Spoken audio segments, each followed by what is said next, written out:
You're calling from a 916 area code. Who's this? Where are you calling from? Yeah, 916. I'm from Sacramento.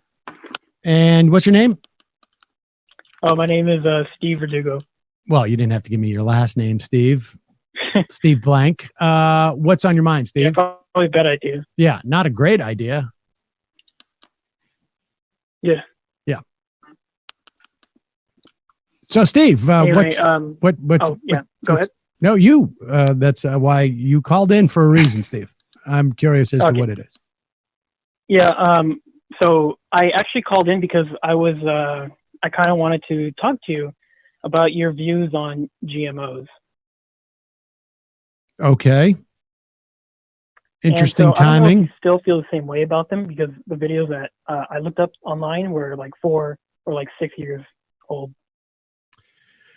My perception of GMOs has not changed. I don't think that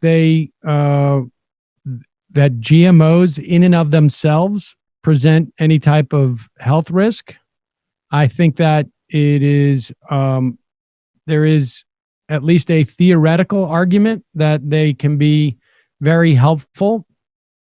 The nature of them, though, I think cannot be dislodged at this point from the political economics of it and the environmental problems that are associated with the way that these products have been made. So, in other words, when something is Roundup ready, we know that a tremendous amount of the toxic material used to kill everything around a Roundup ready product is highly toxic and problematic. Mm-hmm. We also know that there is that Monsanto, I think it's been acquired at this point, but I'm not sure. Owned, basically cornered the market on corn and soybeans and maybe other stuff, and I think that was highly problematic too. So, in that regard, my opinion has not changed. Yeah, and the specific reason that, so you and I would agree that that the way that GMOs are being used is terrible. Correct. However, I just want to make it clear, because I mean, like, based on like the video that I saw, was that, are you against GMOs being used? Do you think they could be used ethically? Do I think they could be used ethically in a vacuum? Yeah. Okay, because when I was watching the video, because it was a video about like this 14-year-old girl who was like who was supposedly destroying a Shark Tank guy with arguments against GMOs, and it kind of seemed like you were defending her points, like when she said that we ought to leave nature alone, that sort of thing. And so, like, do you disagree with that sentiment? I mean, I think that is the idea that we should leave nature alone. I mean, I think there's a certain inevitability we're going to have to do that, and that we don't do that in any other context, really. So I'm less concerned with that. Oh, okay, that's cool.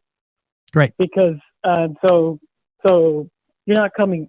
Just to clarify again, you're not coming from a point that you believe that they may have unassociated risk, because, or actually, do you still believe that there are not enough independent studies? To be honest with you, I haven't checked in on it recently, but at the time, certainly there had not been. And I do know that a lot of these studies, particularly ones that were supposedly saying that glyphosate, maybe I'm mispronouncing that, is safe, were funded by these companies. Mm-hmm. Well, that's another thing that I think is a little problematic, because I'm looking at there's something known as the Genetic Engineering Risk Atlas, which it's sort of known as, like, it's a collection. It tries to sort of collect all the studies on GMOs about their risk factors, and it estimates that around from about half the studies to 1/3 of the studies are actually independently funded. Okay. I mean, half the studies to 1/3 of the studies. I mean, that's okay. They, and what's their definition of independently funded mean? It actually doesn't say that. So Yes, that's interesting. I mean, let me put it this way. I would bet that some of those independent studies are studies that are done by universities who receive funding from a lot of these same companies. And it doesn't even necessarily mean that those exact studies are funded by these companies. Right. So, but I appreciate the phone call. Uh-huh.